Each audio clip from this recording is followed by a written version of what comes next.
स्वागत है आप सभी का अन अकेडमी पर।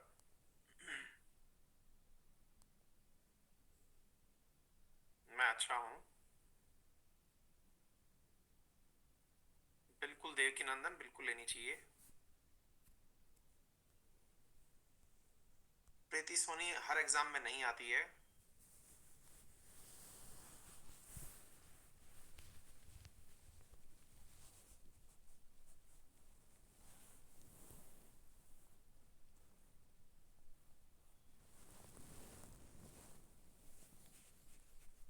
हम्म। हाँ जी। Durvesh, good evening, good evening, good evening, good evening. Excited for the upcoming Sudeep, बिल्कुल बिल्कुल। 8 तारीख से आ रहा है बेटा। लूसीफर मॉर्निंग स्टार अभी 7:30 बजे लेके आ रहा हूँ बजट के ऊपर सेशन।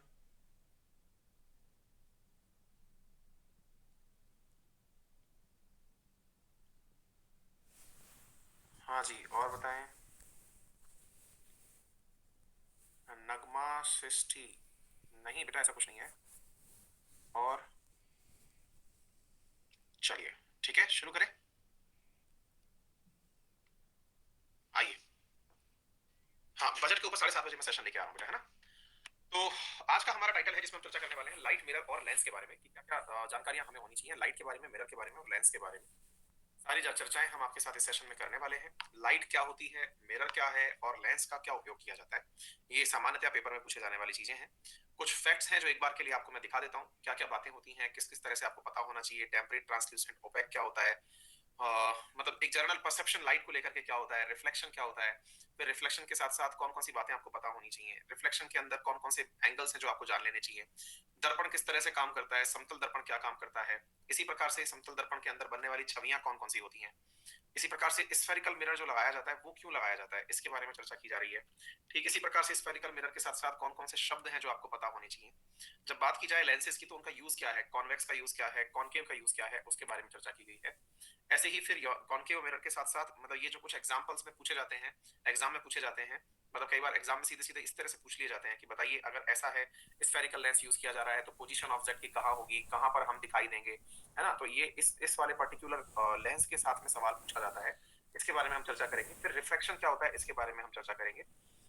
इसके साथ साथ फिर रिफ्लेक्शन के अंदर प्रक्रियाएं कौन सी होती हैं इन्वॉल्व, वो पता चलेगा। लॉ ऑफ रिफ्लेक्शन क्या है, टोटल इंटरनल रिफ्लेक्शन क्या है।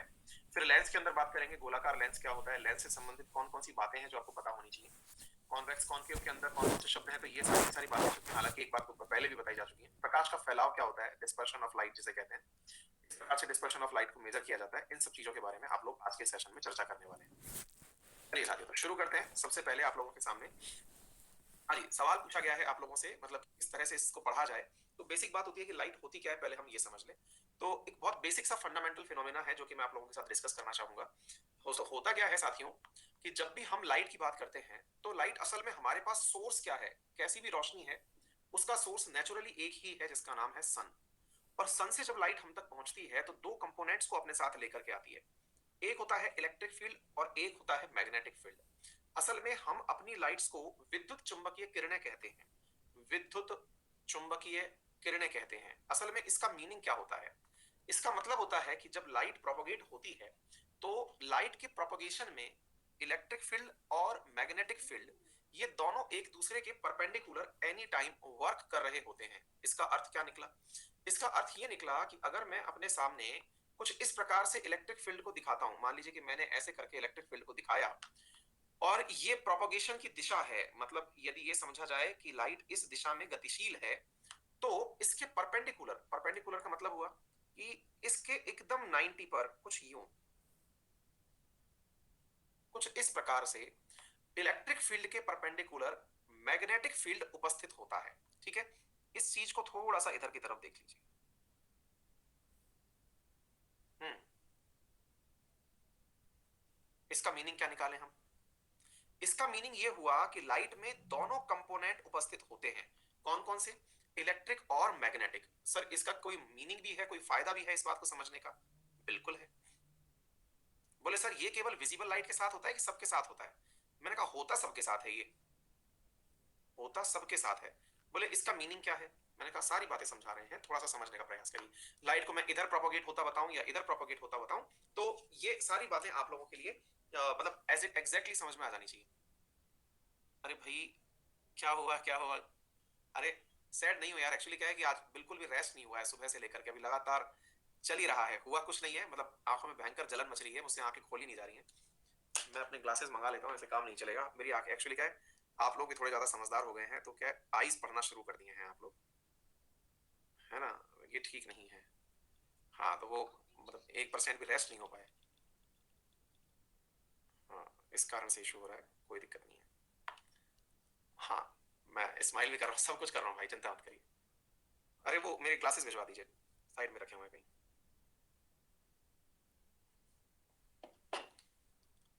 ठीक है, हाँ जी। तो मैं कहना क्या चाह रहा हूँ, अभी सुनिए सभी सब कुछ। अरे भाई, आंखें नहीं खुल रही हैं, आप हंसने की बात कर रहे हैं। हाँ जी। हाँ हाँ हाँ हाँ। अब वो आप लोगों की आदत जो है ना, वो इतनी ज्यादा वो हंसते हुए रोस्ट होते हुए पड़ चुकी है कि हाँ।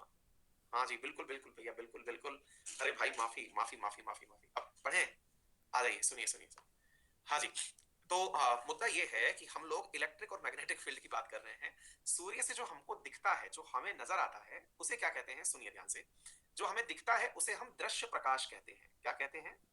दृश्य प्रकाश, विजिबल लाइट कहते हैं। ठीक है, जो हमें दिखता है उसे हम विजिबल लाइट कहते हैं। बोले सर, दिख तो आपके पास भी जो लाइट रही है उससे आप भी दिख रहे हो, तो इसका मीनिंग हम क्या निकालें कि दृश्य प्रकाश ये भी है? हाँ जी। तो बेसिक सवाल सर पहले ये भी बनता है कि सर दिख तो आप भी रहे हो, तो ऐसी स्थिति में विजिबल लाइट क्या है? आपका दिखना विजिबल है कि सूर्य की रोशनी दिखे तो विजिबल है? तो मेरे प्यारे साथियों, एनीथिंग एनीथिंग जिससे कि आपको कोई दूसरी वस्तु नजर आ जाए, वो दृश्य प्रकाश है। दृश्य प्रकाश का सोर्स केवल सन नहीं होता है, सन प्राकृतिक सोर्स है। इस बात को भी बहुत बार लोग कंफ्यूज कर जाते हैं। जब किसी से पूछ लिया जाए कि बताइए, सोलर एनर्जी जो होती है या सूर्य का जो प्रकाश आता है वो तो इलेक्ट्रोमैग्नेटिक वेव है ना? लेकिन लेकिन अगर कोई से सवाल ये पूछ लिया जाए कि बताइए, जो ट्यूबलाइट से रोशनी आ रही है वो कैसी है? वो भी भाई मतलब इलेक्ट्रोमैग्नेटिक सोर्स है। इसमें कोई अलग चीज थोड़ी है। बस फर्क ये है कि एक को प्रोड्यूस करने में आपने कन्वर्जन ऑफ एनर्जी किया है, किसी ना किसी चीज प्रकार की एनर्जी को बदला है, लेकिन सूर्य से वो नेचुरली आ रही है, बस इतना सा है ना? तो उम्मीद है आप लोगों को ये बात समझ में आ गई होगी। तो कहने का अर्थ क्या हुआ कि आप लोग जिस एनर्जी के बारे में बात कर रहे हैं, जिस सोलर एनर्जी के बारे में बात कर रहे हैं, अब ठीक है, आप लोग एक तो चश्मा पढ़ा के पढ़ाना पड़ेगा। हाँ जी हाँ जी हाँ जी हाँ जी हाँ जी, सही है सही है, सब बिगड़ गए हो आप लोग। सुनिए ध्यान से। तो भैया, मुद्दा समझ में आया आप लोगों को कि हम किसके बारे में बात करने वाले हैं? हम प्रकाश के बारे में बात करने वाले हैं। अब सबसे बड़ी सवाल ये बनती है कि सर एक मिनट, आपने कहा प्रकाश के बारे में बात करने वाले और अभी आपने यहां लिख रखा है दृश्य प्रकाश, इसका क्या मतलब है? मैंने कहा चलिए इसको भी थोड़ा सा समझा देते हैं। साथियों, जिस चीज की वजह से हमारी आंखें किसी अन्य वस्तु को पहचान पाए या देख पाए, वो तो है विजिबल लाइट। लेकिन ऐसा थोड़ी है सूर्य से केवल वही चीज निकल के आए जो कि हमको दिख रही है। बहुत सारी वेव्स ऐसी आ रही हैं जिसकी वजह से हमें कुछ दिखाई नहीं देता, लेकिन वो अपना काम करके चली जाती हैं। जैसे बहुत अधिक मात्रा में लोगों को होने वाला कैंसर, यूवी रेडिएशन के कारण। हमारी टीवी के अंदर जो हम वो चलाते हैं, मतलब रिमोट चलाते हैं, रिमोट के लिए छोड़ी जाने वाली जो रेडिएशन है, इंफ्रारेड। या फिर जब हम कहीं से पास हो रहे होते हैं, आजकल जो रेडियो फ्रिक्वेंसी आइडेंटिफायर लगाया हुआ है आपकी गाड़ियों की विंडशील्ड पर, जिसे आप क्या कहते हैं, टोल टैक्स पर आप भुगतान करते हैं जिसकी वजह से, तो वो क्या है? वो रेडियो फ्रिक्वेंसी आइडेंटिफायर, वो आईआर की वजह से चल रहा है। तो कहने का, हाँ बिल्कुल, फास्ट टैग में जो हम यूज कर रहे हैं, तो कहने का अर्थ ये हुआ कि लाइट दृश्य भी हो सकती है, अदृश्य भी हो सकती है। अच्छा, कुछ लाइट्स ऐसी भी हो सकती हैं जो हो सकता है कि आपके शरीर को बुरी तरह नुकसान पहुंचा दें, और कुछ लाइट्स ऐसी हो सकती हैं जो नुकसान ही ना पहुंचाएं। हालांकि ये सारी की सारी कंबाइंड रूप में, लाइट कंफ्यूज ना हो, लाइट ना कह करके इन्हें इलेक्ट्रोमैग्नेटिक रेडिएशन कह देते हैं, ताकि किसी को कंफ्यूजन ना हो। अदरवाइज लाइट के सामने तो हमने लाइन जोड़ रखी है, विजिबल लाइट, जो दृश्य प्रकाश है, जिसके अंदर आपने 7 रंग बोल रखे हैं, विबग्योर करके जो आपने 7 रंग बोल रखे हैं। अदरवाइज वो पूरा की पूरा एक स्पेक्ट्रम ही तो है। स्पेक्ट्रम कहते किस शब्द को है? स्पेक्ट्रम का मतलब होता है anything which is coming throughout the sun or can easily सेपरेटेबल। मतलब अगर मैं ये कह सकूं कि यहां से लेकर के यहां तक तो है आपका विजिबल, इसके बाद अगर मैं ये कह सकूं कि यहां से आगे वाला है यूवी, यहां से आगे वाला है आईआर, अगर मैं ये शब्द यूज कर सकूं ना, अगर मैं ये शब्द यूज कर सकूं कि भाई इतनी वेवलेंथ से इतनी वेवलेंथ के बीच में तो विजिबल होगा, इतनी वेवलेंथ से इतनी वेवलेंथ के बीच यूवी होगा, इस वेवलेंथ के बीच में होगा मेरे प्यारे साथियों आईआर, इस प्रकार से अगर किसी भी इलेक्ट्रोमैग्नेटिक रेडिएशन को हमने क्लासिफाई कर दिया तो उसे ही हम स्पेक्ट्रम कहते हैं। तो स्पेक्ट्रम क्या है, इस शब्द की व्याख्या समझ में आई आप लोगों की? मुद्दा समझ में आया? स्पेक्ट्रम और कुछ नहीं है। स्पेक्ट्रम असल में जो हमारे पास लाइट आ रही है उसे हम सेपरेट करके दिखा दें, दैट इज स्पेक्ट्रम। स्पेक्ट्रम आप किताब के अंदर नाम यूज करते हैं, स्पेक्ट्रम नामक एक किताब आती है, हिस्ट्री में बहुत ज्यादा आप यूज करते हैं। उस किताब में क्या है, उसमें हर चीज को उन्होंने बहुत ही क्लासिफाई करके व्यक्त किया हुआ है। ठीक है ना? सेपरेशन, एनीथिंग जिसका सेपरेशन हो जाए, ठीक है ना, जिसको सेपरेट करके व्यक्त किया जा सके वो स्पेक्ट्रम ही होता है। बात समझ में आ गई? तो हमारा कंसर्न ये है कि हमें पढ़ना क्या है, हमें इन सबको पढ़ना है, लेकिन इनको इतना भी नहीं पढ़ना है कि पूरी मतलब हमारी बीएससी एमएससी या फिर 11 12 की साइंस हो जाए। हम अवेयरनेस लेंगे इनके बारे में, क्या कुछ हमें पता होना चाहिए, जहां से हमारे सवाल आते हैं वो बहुत बेसिक नॉलेज वाली बातें हैं।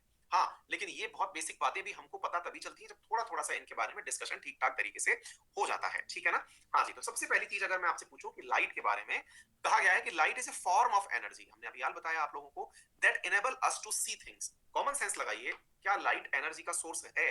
मैं तो ये बोल रहा हूं कि एक बार के लिए मुझे उल्टा उल्टा पूछ लेने दो इस बात को कि सन हटा दो, सन के अलावा आपके घर में जो बिजली का बल्ब जल रहा है, क्या उसमें एनर्जी कंज्यूम नहीं हो रही है? क्या बिल्कुल हो रही है।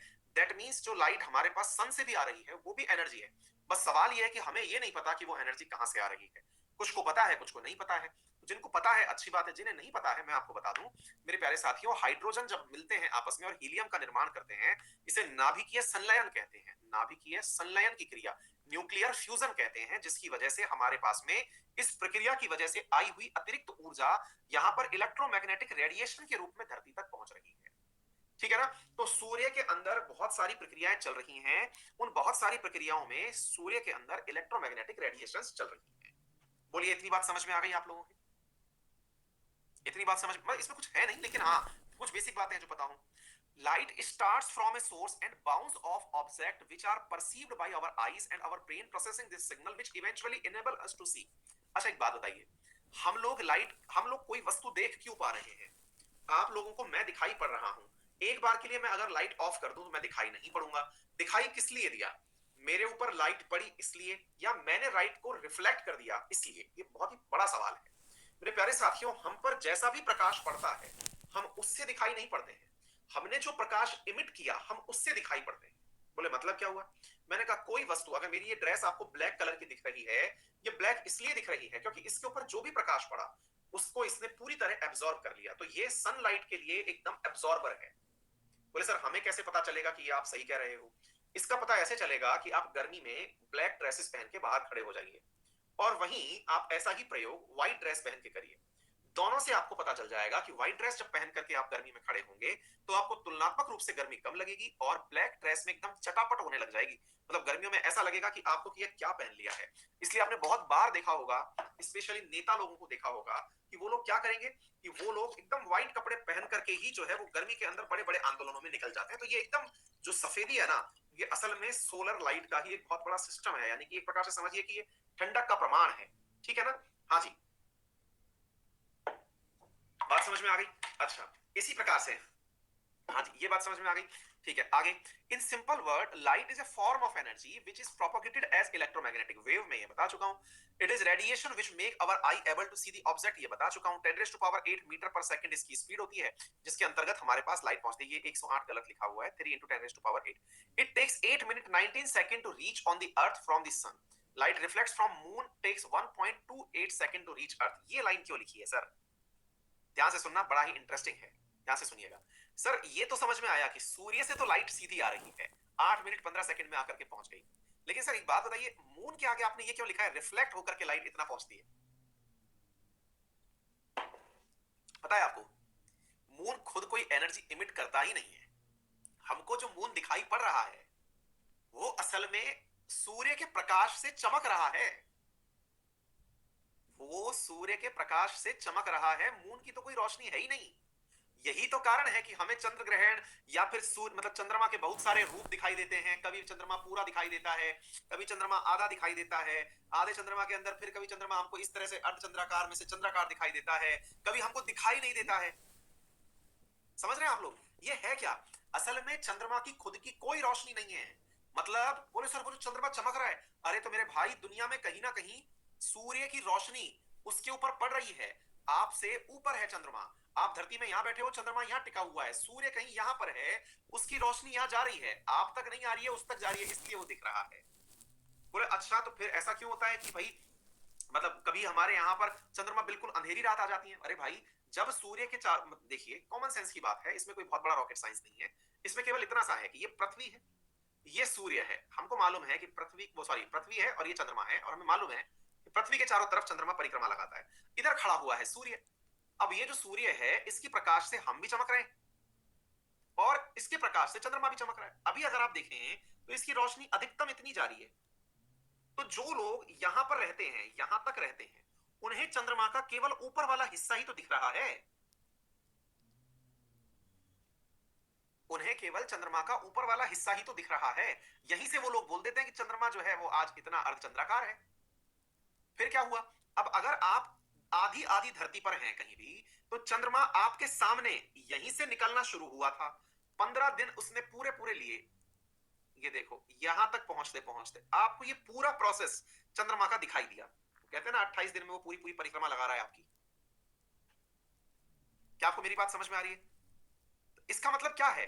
इसका मतलब सिंपल सा है, चंद्रमा यहां से निकलना शुरू हुआ, आप यहां थे, आप यहां रहते थे, आपको तो बिल्कुल दिख नहीं रहा था, अंधेरी रात है, थोड़ी बहुत मेहनत करके आ रहा है, थोड़ा बहुत प्रकाश उस तक पहुंच गया, बाई चांस उछलते कूदते धीरे धीरे दिखने लगा, दिखने लगा। अब चंद्रमा बड़ा होता जा रहा है, चंद्रमा बड़ा होता जा रहा है। बिल्कुल सिंपल है। क्या आपको मेरी बात समझ में आ रही है? चंद्र ग्रहण क्या होता है? चंद्र ग्रहण मतलब सूर्य ग्रहण क्या होता है? जब ये चंद्रमा इस तरह बीच में आ जाए, इस तरह बीच में आ जाए, मतलब जब ये चंद्रमा पृथ्वी और सूर्य के बीच में आ जाए, तो ये सूर्य को देखने ही नहीं देता, तो सूर्य ग्रहण बन जाता है। सर हर बार तो नहीं आता सूर्य ग्रहण, हर महीने थोड़ी आ जाएगा। अरे तो भाई, बहुत सारी चीजें वेरिएबल हैं। पृथ्वी खुद चक्कर सूर्य के लगा रही है, चंद्रमा खुद हमारे चक्कर लगा रहा है, पृथ्वी और सूर्य की दूरी में भी परिवर्तन होता है, बहुत सारी चीजें हैं। बात समझ में आ रही है? देखिए, कुछ विद्यार्थी हमारी क्लास में नए आते हैं, वो नए विद्यार्थी आकर के वो क्लास के कन्वेंशंस नहीं जानते, इसलिए उन्हें दिक्कत होती है। मैं बीच में आपके सामान्यतया दाएं बाएं क्वेश्चंस के आंसर नहीं देता। एक आध की फिरकी लेनी होती है तो जरूर ले लेता हूं, लेकिन बाय द वे मैं कोई और क्वेश्चन का आंसर नहीं देता, तो दुखी ना हो। मैं अंत में आपके क्वेश्चंस ले लूंगा, क्योंकि अदरवाइज मेरा रिदम टूट जाएगा, है ना? तो ऐसी स्थिति में ना किया करें, मतलब कमेंट्स ही ना करें, वो सब यूजलेस हैं। आप लिख रहे हैं तो भी चल ही रहा है, वो बस कोई मीनिंग नहीं है। ठीक है ना? मैं चाह करके मैं कमेंट पढ़ के भी इग्नोर कर रहा होता हूँ, कोई यूजलेस है वो। मैं अपना रिदम नहीं तोड़ूंगा आपके किसी प्रश्न या आपकी किसी जल्दबाजी के चक्कर में, है ना? तो ऐसी स्थिति में कमेंट ना ही करें, ये सबसे अच्छा रहता है ना? वो मतलब किसी की फिरकी लेनी हो, कोई मान ही नहीं रहा होता है, तो भाई मेरे पास डंडा या वो तो है नहीं छड़ी जिससे मैं पीट पाट दूं आप लोगों को, तो फिर मैं उनकी फिरकी ले लेता हूं। बस इतना ही होता है, ठीक है ना? हाँ जी। तो अब क्या है कि यहाँ पर अंत में जो है, आप 5 मिनट बचेंगे, उस 5 मिनट में आपको पूछना हो तो कुछ पूछ लीजिएगा, मतलब समझने लायक कोई चीज बचे, कोई जानकारी वगैरह लेनी हो तो ले लीजिएगा, ठीक है बेटा? चलिए, तो ये सारी बातें हैं जो आपको पता होनी चाहिए। तो दैट मीन्स हमारे पास में अगर ये लाइन लिखी हुई है कि चंद्रमा की लाइट हम तक पहुंचने में 1.28 सेकंड लेती है, तो इसका मीनिंग है कुछ। क्या मीनिंग है? कि ये लाइट निकलेगी, चंद्रमा तक पहुंचेगी, वहां से रिफ्लेक्ट बैक होकर के आएगी। क्लियर हो गया? इतनी बात आपको समझ में आ जानी चाहिए। अच्छा, लाइट की स्टडी करना ऑप्टिक्स कहलाता है। What is light? It is a visible part of electromagnetic spectrum. हमने यही कहा, स्पेक्ट्रम असल में क्या हुआ? कंपाइलेशन है उस पूरी इलेक्ट्रोमैग्नेटिक वेव का जो आप तक पहुंच रहा है। स्पीड ऑफ लाइट क्या है? ये फैक्चुअल डेटा है, इनसे मेरा कोई मकसद नहीं है, आप पढ़ लीजिएगा। Speed of light is slower in transparent medium, यानी कि जब कोई भी पारदर्शी माध्यम है तो उसमें से लाइट बहुत अच्छे से ट्रांसफर हो रही है, वाटर, ग्लास, एयर, इनमें से। लाइट की स्पीड डिपेंड करती है refractive index of the medium पर। सनलाइट को इतना पहुंचने में समय लगता है, ये सब बातें बताने का मतलब नहीं है। हाँ, समझाने की बात ये है, ये रिफ्रैक्टिव स्पेक्ट्रम क्या होता है, अपवर्तनांक क्या होता है। बहुत सही बात पूछ ली सर। असल में क्या होता है साथियों कि आप तक जब सूर्य का प्रकाश आ रहा है, सूर्य का प्रकाश सीधा चला आया या फिर ऊपर उपस्थित कोई माध्यम था जिसकी वजह से हमें पहुंचने में इशू हुआ, हम इस बारे में बताते हैं। ध्यान से सुनिएगा, बहुत ही प्यारा सवाल है। जैसे एक बहुत बेसिक सा सवाल पूछा जाता है कि जब भी सूर्य को आप देखते हैं तो वो क्षितिज पे टच होता हुआ दिखाई देता है। जब सूर्योदय होता है या सूर्य का ढलान हो रहा होता है, तो ऐसा क्यों होता है? क्षितिज का मतलब क्या होता है? क्षितिज बोले तो अगर आपने सनसेट देखा हो या सनराइज देखा हो, तो ऐसा लगता है कि कहीं धरती के पीछे छुपा हुआ था सूर्य, है ना? अच्छा, लेकिन सूर्य, माना कि वो ठीक बात है, पृथ्वी ही छुपी हुई थी, लेकिन एक बार अनजाने में हम ये मान लें कि सूर्य हमारे पीछे छुपा हुआ था, फिर भी हमें रोशनी कैसे दिखाई पड़ जाती है? या फिर हमें आसमान में वो जो मतलब नारंगी सा कलर है, वो जो क्या कहते हैं, केसरिया जो कलर है, वो कैसे दिखाई दे जाता है? ऐसे ही बादलों में विशेष रूप की लालिमा कैसे आ जाती है? सूर्य उदय जब होता है तो उस समय पर ऐसा क्यों होता है कि उसका रंग जो है वो लाल सा होता है? ये तमाम रीजन इसी के पीछे हैं अपवर्तनांक पर। क्यों? क्योंकि इतने सारे माध्यम चेंज करके अपवर्तन, अपवर्तन क्या है आने वाले समय में समझाऊंगा। जब भी प्रकाश के लिए माध्यम परिवर्तन होता है तो प्रकाश अपने आपतन कोण को परिवर्तित कर देता है। सरल भाषा में मतलब क्या हुआ? अगर लाइट जिस रास्ते पर चली आ रही है और माध्यम में विचलन हुआ, तो माध्यम में विचलन होने पर लाइट अपने अपने असली जो पाथ है या रूट है उसे छोड़ करके किसी अन्य रूट पे चल देती है। अन्य रूट पे चल देती है, वो हो सकता है कि जिस एंगल पर आ रहा था उससे थोड़ा दूर निकले, या जिस तरफ से आ रहा था उससे थोड़ा नजदीक निकले। ये तमाम बातें थोड़ी ही देर में आपके सामने आने वाली हैं, डिटेल में समझेंगे। और यहीं से एक कंसेप्ट भी निकल के आता है जिसे आप मृग मारीचिका कहते हैं, उसे भी हम समझेंगे। ठीक है ना? चिंता मत करिए, थोड़ी देर में हम वहां पहुंचने वाले हैं। ठीक है ना? आपतन माने अभी बताएंगे, रुक जाइए। आपतन कौन का मतलब अभी आ जाएगा आपको कि किस प्रकार से जो कोइंसाइड करने वाली लाइट है उसको क्या क्या समझा जाए, सारी बातें आएंगी समझ में। रुक जाइए थोड़ी देर। ल्यूमिनस बॉडी क्या होती है? ल्यूमिनस बॉडी भाई जो लाइट, वो पिंड जो खुद में से प्रकाश उत्सर्जित कर रहे हैं, जैसे सूरज, तारे, बिजली के बल्ब, ये खुद बिजली को उत्सर्जित कर रहे हैं। ठीक है ना? नॉन ल्यूमिनस बॉडी क्या होते हैं? वो जो स्वयं प्रकाश उत्सर्जित नहीं करते लेकिन किसी और की वजह से चमक चमक के दिख रहे हैं। ठीक है ना? उत्सर्जित प्रकाश द्वारा दिखाई देते हैं, but are visible by the light falling on them emitted by luminous body. यानी कि खुद की कोई चमक नहीं है, यानी कि हम सब जो है वो नॉन ल्यूमिनस बॉडी है। ठीक है? हम सब पर रोशनी आ रही है, बस हम चमक दिख रहे हैं, अदरवाइज दिखते ही नहीं। ठीक है? हाँ जी। क्लासिफिकेशन ऑफ मटेरियल, ट्रांसपेरेंट जिसमें से लाइट पूरी तरह पार हो जाए वो सब ट्रांसपेरेंट हो गया। ट्रांसल्यूसेंट, कोई भी वस्तु जो घटना प्रकाश के एक हिस्से को उसके माध्यम से गुजरने की अनुमति देती है। जैसे अगर मान लीजिएगा आप लोगों ने कई बार कुछ इस प्रकार के शीशे देखे होंगे कि रोशनी तो आ रही है लेकिन विजिबिलिटी नहीं आ रही। रोशनी तो आ रही है लेकिन विजिबिलिटी नहीं आ रही। मतलब क्या हुआ? कई बार अपन घर में शीशे ऐसे लगाते हैं कि पड़ोसी अंदर ना झांक पड़े, है ना? और जब सूर्य की रोशनी आए तो उजाला बिल्कुल आ जाए हमारे सामने। मतलब क्या हुआ कि आपके पास तो लाइट आ रही है लेकिन आपके पास से लाइट बाहर ना जा सके। बहुत बार देखा होगा आपके घर में जो शीशे लगे होते हैं वो सामान्यतः इसी प्रकार के होते हैं। कैसे भाई? एक कॉमन सेंस की बात बताओ, कोई आपको कब नहीं देख पाएगा? सिंपल सी बात, हाँ बिल्कुल अंधा कांच यही है। आपको कोई कब नहीं देख पाएगा? जब आपके पास से इमिट हुई जो लाइट है वो वापस ना जा पाए। सिंपल सी बात है भाई, आप तक तो आ गई, आपसे वापस नहीं गई, तभी तो नहीं देख पाएगा।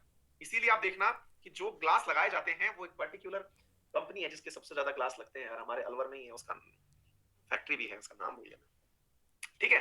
तो उसमें क्या होता है, उसमें मेरे प्यारे साथियों की बहुत डार्क कलर के होते हैं। वो डार्क कलर के होते हैं तो रोशनी तो आ रही है, रिफ्लेक्शन के बाद नहीं जा रही है। कजारिया का नहीं है बेटा, गोबिंस गोबिंस करके है, उसका नाम भूल गया मैं। सेंट गोबिंस। ठीक है ना? मतलब बहुत ही ब्रांडेड ब्रांड है ये। ठीक है ना? हाँ हाँ हाँ। हाँ रिको में है, सेंट गोबिंस है। ठीक है, चलिए, तो ये बात समझ में आ गई आप लोगों को कि क्या काम हो गया? ट्रांसल्यूसेंट हो गया। और ओपेक का मतलब क्या हुआ? अब जैसे पत्थर है, उस पत्थर के ऊपर लाइट पड़ गई तो भाई ना तो पत्थर जो है उससे पार होकर के लाइट जा ही नहीं रही है, तो पत्थर के भीतर से आप झांक नहीं सकते ना। That is opaque. ओपेक का मतलब हुआ कुछ भी दिखाई ना देना। ये कोई बहुत बड़ा फेस है, अगेन कोई रट्टा साइंस नहीं है। ठीक है ना? हाँ भाई राहुल बताइए साहब। राहुल कुमार को डाउट आ गया है, ये अगेन नया है किसी क्लास के अंदर। बताएं बेटा क्या डाउट आ गया है, एक बार इसका डाउट पूछ भी लेते हैं। इसमें जो पढ़ाया इसमें क्या डाउट हो सकता है, देखते हैं। राहुल राहुल डाउट पूछेगा हमसे। हम्म, बेटा कार के शीशे में तो ब्लैक लगना बंद ही हो गया है। स्पेक्ट्रम में डाउट है। हाँ तो स्पेक्ट्रम में क्या डाउट है राहुल? जल्दी से बताओ। अरे सब लोग शांत रहो तो तभी तो उसका दिखाई देगा, उसका दिखाई नहीं देगा।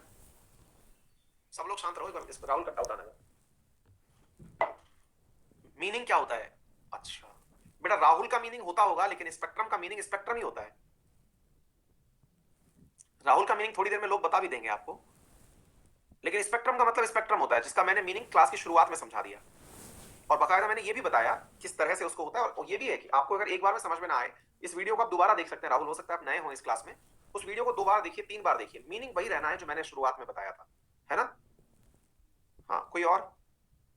नहीं नहीं, मतलब कई बार क्या होता है, कुछ बच्चों को ऐसा लगता है कि यहाँ पे शायद अनअकैडमी पे सुनवाई नहीं होती है, कुछ नहीं होता है, तो वो लोग सोचते हैं कि एक बार देखते हैं सर को पता है कि नहीं पता है हमारे बारे में। और उनका डाउट जो होता है ना, उन्हें थोड़ा थोड़ा ऐसा लग रहा होता है कि यार डाउट तो नहीं है लेकिन ठीक है, बस पूछ के देखते हैं, पैसे देके आए। अटेंशन नहीं है। आप भी बहुत बार ऐसे ही करते होंगे कि जब है ना कोई भी काम ऐसा किया हो कि यार ये तो फील ही नहीं आ रही, पैसे दिए हैं, ऐसा लग रहा है ये तो एकदम रिकॉर्डेड क्लास की तरह चल रहा है। हाँ, तो जो फील वाली बात है ना, वो फील लेने भी कई बार क्लास में सवाल पूछे जाते हैं। लेकिन चिंता ना करो राहुल, हमने इस तरह का अभ्यास हासिल कर लिया है। मैं, आप गलत नहीं है, आप अपनी जगह राहुल एकदम सही है बेटा, है ना? चिंता ना करो। हम लोगों ने एक ऐसा अभ्यास हासिल कर लिया है कि हम पढ़ाते ही उस तरह से हैं जहां हमें लगता है कि यहाँ समझाने की आवश्यकता है बेटा, वहां पर उस चीज को उतना ही इलोबरेट कर देते हैं। आपके मन में आने वाले जो सवाल है ना, वो हम स्वतः ही ले लेते हैं बेटा। यही कारण है कि लोग हमसे पढ़ना भी चाहते हैं और ठीक ठाक तरीके से हम पढ़ा भी पाते हैं। कंपनी भी हमें इसीलिए रखती भी है कि ये लोग जो है ना, वो डाउट डाउट नहीं खेलते हैं। मतलब अगर मैं सोचूं ना, आपको एक बात समझाऊं, फिर 10 सवाल चले आए, फिर एक बात समझाऊं, 10 सवाल चले आए, तो सिलेबस ही खत्म नहीं होगा, कंपनी कमा ही नहीं पाएगी फिर। तो ऐसे हम लोगों को ना इन्होंने ट्रेंड तरीके से ही हायर किया हुआ है कि भाई इन लोगों को पता है कैसे पढ़ाना है और कम से कम डाउट आए, है ना बेटा। चिंता नहीं करो, हम चलेंगे आराम से, कर लेंगे वो, 1% भी चिंता मत करो। अगेन फिर भी कोई दिक्कत आएगी तो क्लास के अंत में हम बतिया लेंगे आपसे, ठीक है बेटा। चलो, अच्छा, अब सवाल होते हैं कि सर लाइट क्या मानी जाए, मतलब एक किरण है, एक तरंग है, एक पार्टिकल है, क्या है। अच्छा देखिए साथियों, स्वाभाविक सी बात है कि ये जो तीसरी चीज है ना, किरण, ये तो हमारी टीम ने खुद ने क्रिएट कर दी। वो वास्तविकता में क्या है मेरे प्यारे साथियों, लाइट की डुअल नेचर बताई थी। जो भी साइंस का हो वो जल्दी से बताए बेटा कि लाइट की डुअल नेचर के बारे में किसने बताया था। लाइट की डुअल नेचर के बारे में किसने बता दिया।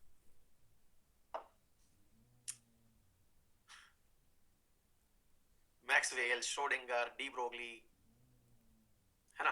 अच्छा अच्छा अच्छा, चलिए चलिए, कोई बात नहीं। एक साइंटिस्ट और था, डी ब्रोगली ठीक है। एक साइंटिस्ट और था जिसने ये कह दिया था कि अनसर्टेनिटी लॉ होता है, अनिश्चितता का सिद्धांत होता है। साइंस वाले से पूछा जा रहा है, बाकी नॉन साइंस वाले लोड ही ना लें। हाइजेनबर्ग अनसर्टेनिटी होता है, ठीक है ना। अच्छा, लाइट की दो नेचर होती है सामान्यतः, ये तो हमारी टीम ने खुद से पैदा कर दी नेचर, कुछ है नहीं ऐसी। दो नेचर है, मतलब क्या है, लाइट तरंग के रूप में भी चल सकती है और बंडल्स के रूप में भी चल सकती है। ऐसे अब आप पूछेंगे क्या बात कर रहे हो सर, बंडल्स के रूप में भी चलती है। जी हाँ। बोले बंडल्स के रूप में कैसे चलती है, मतलब क्या पत्थर बिकते हैं क्या। मैंने कहा नहीं, असल में मेरे प्यारे साथियों, लाइट के अंदर जो एनर्जी है ना, वो इन्हीं छोटे छोटे पैकेट्स में पैक होकर के आती है, जिन्हें हम फोटोन कहते हैं। और जो सूर्य की एनर्जी आती है, इस बात को बकायदा प्लैंक ने बताया था और कहा था कि ये एनर्जी E बराबर एच न्यू होती है, और एच न्यू बराबर होता है H C upon lambda. Packets of energy होती है। बोले सर ये क्या है, मतलब ये भी अब रटना पड़ेगा क्या, कोई नई चीज आ गई। मत रटना, कोई भी बात नहीं है समझने की, लेकिन फिर भी एक बार के लिए हम समझ लेते हैं। हाँ प्रशांत, हाई हो रहा है ना, लोड मत लो, इसको ये समझो कि कुछ है ही नहीं है, ये सब फर्जी बात है, ऐसा कुछ था ही नहीं। केवल ये समझो, हाँ रवि बिल्कुल, E is equal to MC square पढ़ा था आपने। अब ये वो जो आपने पढ़ा था उसके अलावा इसको और थोड़ा सा समझ लेते हैं। एनर्जी का एक रूप और है, ठीक है, एच सी अपॉन लैम्बडा। सब कुछ हटा दो, एच प्लैंक कांस्टेंट है, क्या वैल्यू है, सी की क्या गति है, सब हटा दो, केवल इतना सा याद कर लो मेरे कहने से। ये सब कुछ हटा करके 1/लैम्बडा कर लो। बोलो इतना कर सकते हैं हम लोग, है ना। मतलब सब कुछ हटा करके केवल इतना सा तो याद कर सकते हैं ना। वो सब हटा दो कि एच प्लैंक कांस्टेंट है, सी जो है वो लाइट का वेग है, ये सब हटा दो। हटा दिया, ये तो बहुत आसान हो गया। मतलब इसको अगर मैं कंक्लूड करूं तो बेटा मैं ये कह पाऊंगा क्या, अच्छा इसको भी मैं बता दूं, लैम्बडा हालांकि आप लोगों को सबको पता है कि ये वेवलेंथ है, और पता है मैं गारंटी से कह सकता हूं कि सबको ये पता है कि दो शंग और दो गर्त के बीच की दूरी लैम्बडा होती है। मैं गारंटी से कह सकता हूं पता है। कोई बताए कि नहीं पता है, बताओ। मतलब सबको, क्रस्ट एंड ट्रुफ के बीच का जो स्थान है वो लैम्बडा कहलाता है। बोलो कंफर्म है। सौरभ चक्रवर्ती कह रहे हैं नहीं पता है। हाँ तो सौरभ बेटा, मतलब इसी को कहते हैं खुली आंखों से झूठ बोलना। क्यों नहीं पता है, मैंने बताया ना अभी। क्या नहीं पता है बताओ, मैं बताया ना, दो शंग और दो गर्त के बीच की दूरी लैम्बडा होती है। क्या नहीं पता है, ये तो फिर से झूठ बोला ना आपने। बस मैंने बता दिया उसके बाद भी झूठ बोल ले रहे हो, ये तो कला आप में बेहद अच्छी है ना। सबको पता है, मैं कहा ना आपको कि दो शंग और दो गर्त के बीच की दूरी लैम्बडा होती है, ठीक है ना। तो भाई इस चीज को देखिएगा कि ये शंग क्या है। मैंने कहा कि लाइट ऊंचक नीचक जब चलती है तो मेरे प्यारे साथियों यहाँ पर दो शंग बनते हैं, दो गर्त बनते हैं। बोले दो ही बनते हैं क्या, अरे हमने कहा भाई तुम्हारी जितनी श्रद्धा जोर पड़े उतने बना लो यार। बोले अच्छा ऐसा सीन है। तो फिर बोले ये वाली भी लैम्बडा है, मैं कहा बिल्कुल ये वाली भी लैम्बडा है। फिर ये वाली भी लैम्बडा है, मैं कहा भाई जितनी है सब लैम्बडा है। बोले भाई साहब फिर तो ये लैम्बडा ही लैम्बडा है। मैंने कहा बिल्कुल। बोले अच्छा ये सब, मैं कहा और नहीं तो क्या।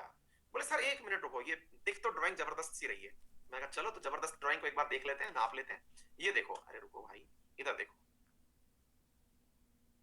इधर देखिए ये। बस अब बहुत सही ड्राइंग बना लेते हो आजकल, अब क्या करें साहब, शादीशुदा आदमी सब जानता है। ये देखो, ये हो गया, ये देखिए, ठीक है। बोले अच्छा अब क्या है, हमने कहा दो शंग ले लो, ये भैया दो शंग ले लो बस। ये दो गर्त ले लो, ये दो गर्त ले लिए, ठीक है। अच्छा अब इनके बीच की दूरी लैम्बडा, जिनको नहीं पता थी उनको भी पता हो गई अब तो, ठीक है। चलिए इसी प्रकार से इनके बीच की दूरी लैम्बडा, जिनको नहीं पता थी उनको पता हो गई। बोलो कंफर्म हो गया। अच्छा अब एक बात देखिए, हाँ भाई, इनके बीच में मेरे प्यारे साथियों अगर आप इस चीज को ध्यान से देखें तो मैं ना इसको ऐसे बनाना चाह रहा था, थोड़ा सा मैं आप लोगों के लिए ज्यादा ही टेक्निकल होने की सोच रहा था। ऐसे इतना सा, अच्छी बात है। अब मैंने इन दो के बीच की दूरी को नापना था। अब ध्यान से देखना, आधा सा हिस्सा तो मैंने ये वाला ले लिया, ये ले लिया, ठीक है सर। अब मैं ये बोल रहा हूं जनाब कि ये वाला जो हिस्सा है ना, ये वाला, इसको मैंने कहा ए, इसको कहा सी, इसको कहा बी। इस वाले हिस्से को उठा करके मैं इधर ले आया, देखो आप।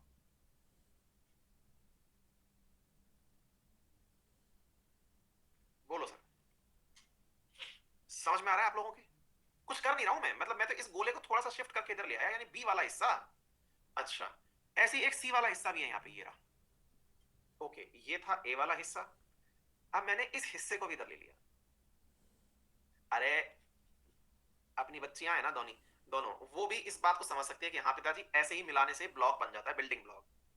मैं कुछ कर थोड़ी रहा हूं, मैंने तो एक बिल्डिंग ब्लॉक सा बना दिया, गोला बन गया। डन।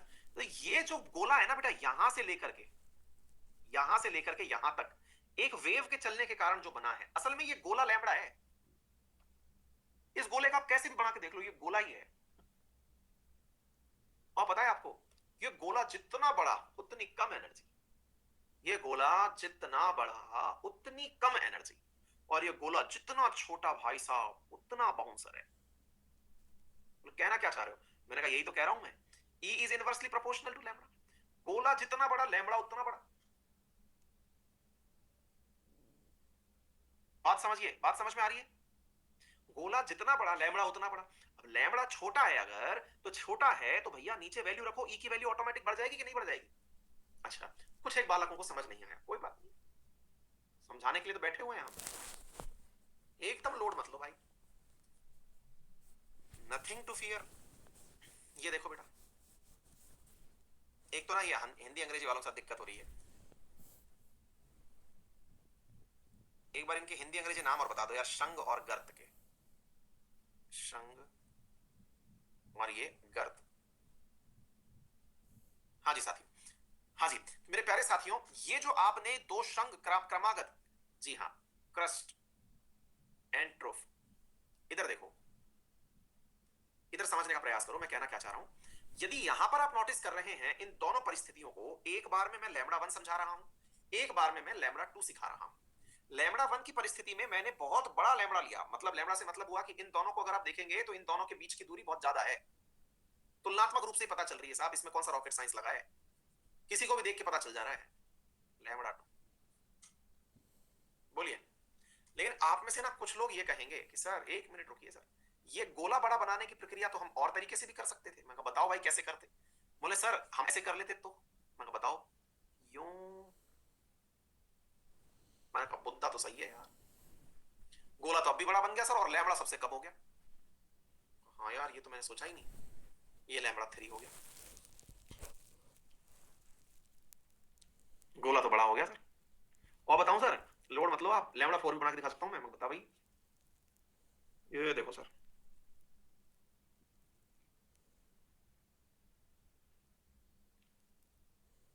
क्या आपको मेरी बात समझ में आ रही है? लीजिए सर, गोले बड़े होते जा रहे हैं आपके लेकिन लैम्बडा छोटा होता चला जा रहा है, समझ रहे हैं? इसलिए मेरे प्यारे साथियों, ये लाइन इस गोले से अलग होकर के यूं ही समझाई जाती है, लेकिन हाँ, इस गोले को यूजलेस नहीं कह सकते आप, यही आयाम बनाती है, एम्पलीट्यूड इसे ही कहते हैं। गोला जितना बड़ा उतना बड़ा एम्पलीट्यूड। क्लियर? फिलहाल के लिए इतना समझने का प्रयास करिए, दो क्रमागत शंग और दो क्रमागत गर्तों के बीच में जितनी ज्यादा दूरी होगी, वो तरंग दैर्ध्य उतनी ही ज्यादा कहलाएगी। मान लो कि इसके बीच की दूरी 1 किलोमीटर है, उदाहरण ले रहा हूं, होता नहीं है, उदाहरण ले रहा हूं। क्लियर? मान लो कि इसके बीच की दूरी 0.5 किलोमीटर है, अगेन उदाहरण ले रहा हूं, होता नहीं है। मान लो कि इसके बीच की दूरी 0.25 किलोमीटर है, अगेन उदाहरण ले रहा हूं। यहां लैम्बडा फोर में मान लो कि 100 मीटर है, अगेन उदाहरण है। इनका अर्थ क्या निकालू मैं? इनका अर्थ मैं ये निकाल रहा हूं कि 1 किलोमीटर की अगर डिस्टेंस है इनके बीच में, तो जो लैम्बडा है ये बहुत ज्यादा है तुलनात्मक रूप से 100 मीटर के। यही कारण है, अब अगर किसी को अब ये बात समझ में नहीं आए कि सर ई के बटे में 1 किलोमीटर अर्थात 1000 मीटर रखो और 1 के बटे में 500 रखो तो ज्यादा वैल्यू किसकी आएगी, तो ये अंकित अवस्थी की प्रॉब्लम नहीं है, ये उस मैथ की दिक्कत है जो कि आपको सेलेक्ट नहीं होने देगी, ये उस मैथ की दिक्कत है जो आपको सेलेक्ट नहीं होने देगी। मैं तो ये आसानी से कह सकता हूं जनाब कि E2 is greater than E1 है। मुझे तो इसमें कोई भी फिजिक्स नहीं लगी, मुझको तो मैथमेटिक्स लगी। और यही मैं कह रहा था भाई, इसमें तो मैंने कुछ समझाया ही नहीं, यहां तो मैंने कुछ समझाया ही नहीं, कोई कंसेप्ट ही नहीं था। मतलब मैं ये कहना चाह रहा हूं, मैंने यहां से 1 किलोमीटर वैल्यू उठा के यहां रख दी, सिंपल है। प्रोपोर्शनलिटी का साइन है, लो प्रोपोर्शनलिटी को भी बुरा मत बनाओ। बात समझ में आ गई? बोले सर 1 मिनट रुको, इसका मतलब ये हो गया कि सर अगर मैं E3 ले लेता फिर क्या होता? मैंने कहा लो भाई λ3, लो भाई E4 λ4। सर सबसे ज्यादा वैल्यू किसकी होती? मैंने कहा दिख नहीं रहा क्या, पूछ क्यों रहे हो? अच्छा ये कहानी है, और नहीं तो हमने कहा क्या है। बात समझ में आ गई? यही बात मैंने कही थी आपसे। मैंने तो यही कहा था कि एनर्जी जो होती है वो लैम्बडा के इनवर्सली प्रोपोर्शनल होती है। बोलिए बात समझ में आ गई? तो वेवलेंथ जितनी ज्यादा है, फिर बोले वेवलेंथ का फायदा क्या है सर? मैंने कहा बहुत सही बहुत सही बहुत सही। मैं कहा बहुत बड़ा फायदा है सर। λ1 जो कि बहुत बड़ा था, λ2 λ3 λ4, अगर मैं लैम अरे भैया रुको यार, λ4 अगर मैं λ1 की बात करता हूं तो λ1 अपनी यात्रा कहां से कहां तक की कर रहा है? कहां से कहां तक की कर रहा है तो मैं बताऊं आप लोगों को कि ये 1 किलोमीटर एक ही कदम में चल रहा है। यानी कदम तो इसका एक कहलाया, ये ऊंट जैसा कदम है, ये खरगोश जैसा कदम है। भले ही ये 1 किलोमीटर एक ही बार में चल रहा है, ये 100 मीटर एक ही बार में चल रहा है, भले ही इसके पास एनर्जी ज्यादा हो, ऊर्जा ज्यादा है, ऊर्जा कम है, लेकिन दूरी ज्यादा कौन तय करता है? तो आंसर है जिसका लैम्बडा ज्यादा होता है। बोले अच्छा ऐसा? बोले हाँ। तो बोले जिसका लैम्बडा ज्यादा वो ज्यादा दूरी तय करता है? मैंने कहा जी हाँ। तो बोले यही तो वो कारण नहीं है सर। मैंने कहा कौन सा? जिसके चलते ट्रैफिक सिग्नल के अंदर जो लाइट यूज करते हैं वो रेड कलर की होती है। मैं कहा क्या पहचाना आपने? इतना जल्दी पहचान गया, बड़े इंटेलिजेंट प्रतीत होते हैं। लैम्बडा जिसका ज्यादा है उसे रेड लाइट पर सिग्नल में क्यों यूज करते हैं? क्योंकि वो दूर से दिखाई पड़ जाती है। कारण समझ में आया? हमें ये 7 ही कलर दिखते हैं, इन सब में 7 में सबसे बड़ी वेवलेंथ किसकी है? तो वो रेड कलर की है। रेड कलर की वेवलेंथ सबसे ज्यादा है, इसी कारण से वो बहुत दूर तक दिखती है। अगर बैंगनी कलर जला देते तो लगता है अंधेरा हो रहा है, बल्ब जल ही नहीं रहे। हमें क्या लगता? अंधेरा हो रहा है, बल्ब जल ही नहीं रहे। बहुत बार आप में से कई कलाकार मार्केट चले जाते हैं, वहां पे रंग बिरंगे बल्ब मिलते हैं और उनमें से बैंगनी कलर का बल्ब ले आते हैं, नीले कलर का बल्ब ले आते हैं, वॉयलेट कलर का ले आते हैं। घर वाले उन्हीं के सिर पे फोड़ के मारते हैं कि बेटा इससे तो ये भी नहीं दिख रहा कि टॉयलेट में मग कहां रखा है। मतलब समझ में आ रही है? क्योंकि लाइट ही नहीं निकल। और आप 0 वाट का बल्ब लेके आते हैं, रेड कलर का, एकदम झमाझम ऐसी रोशनी हो रही है कि पेंसिल भी ढूंढ लो नीचे पड़ी हुई। समझ में आ गई? टॉयलेट में सबसे ज्यादा कंजूसी करता है आदमी बल्ब लगाने में। उम्मीद है सभी साथियों को ये बात समझ में आ गई होगी। तो दैट्स ऑल फॉर टुडे। फिर आगे पढ़ाएंगे ये कंटेंट। आपको हमारी क्लास के बगल में 3 दी गई बिंदियां हैं, वहां से डाउनलोड हो जाएगा, नोट कर लीजिएगा, वही डाउनलोड हो जाएगा। और बताएं, कुछ विद्यार्थी पूछ रहे हैं कि सर नया बैच जो आ रहा है उसके लिए हम कितने महीने का एक्सटेंडेड सब्सक्रिप्शन लें? देखिए दो बातें हैं, अगर आप लाइव पढ़ना चाहते हैं तब तो सब्सक्रिप्शन लें, अदरवाइज आपके पास ऑलरेडी मैंने पढ़ा रखा है वहां से भी देख सकते हैं। हाँ, अगर लाइव पढ़ने का आनंद लेना ही है तो फिर आपको क्या क्या पढ़ना है ये आप निर्धारित करेंगे, क्योंकि ये तो फाउंडेशन बैच आ रहा है दोबारा से 8 महीने वाला। बात समझ पा रहे हैं? खुद कुटे थे तो बता दिए। हाँ जी, जिनका अभी का है लोड लेने की जरूरत नहीं है, और जिनको फिर अपनी अपनी आवश्यकता के हिसाब से देख लीजिए। सीक्वेंस यही फॉलो होने वाला है, पहले ज्योग्राफी आएगा, फिर पॉलिटी आएगा, फिर इकोनॉमी आएगा, फिर हिस्ट्री आएगा। ये सीक्वेंस है स्टैटिक जीके का। ठीक है? बजट पर वीडियो कब आएगी सुशील? बस 7:30 बजे 7:30 पर बजट पर वीडियो आ रहा है। आज के बजट के ऊपर हाईलाइट दे देंगे, अगर कोई नई योजना वगैरह कुछ हुई तो उसके लिए फिर अलग से वीडियो बनाना पड़ेगा। अभी तो आज का जो बजट आया है केवल उस पर हाईलाइट डाल देंगे। 1 ईयर का सब्सक्रिप्शन एंड होने पर एसएससी की वीडियोस देखने बंद हो जाएंगे? बिल्कुल, जब सब्सक्रिप्शन बंद वीडियो बंद। मेरा 4 मंथ का बचा हुआ है, रवि चलने तो तब तक तो यार बहुत कुछ हो जाएगा। बायोलॉजी काजल निकल चुका है, देख लो बेटा। हाँ जैनुद्दीन बहुत बढ़िया। न्यू बैच 8 फरवरी से आ रहा है। ज्योग्राफी मनीषा, मतलब वर्ल्ड ज्योग्राफी 1 महीने और इंडियन ज्योग्राफी 1 महीने, 2 महीने लगेंगे, बहुत ज्यादा डिटेल में जाता है।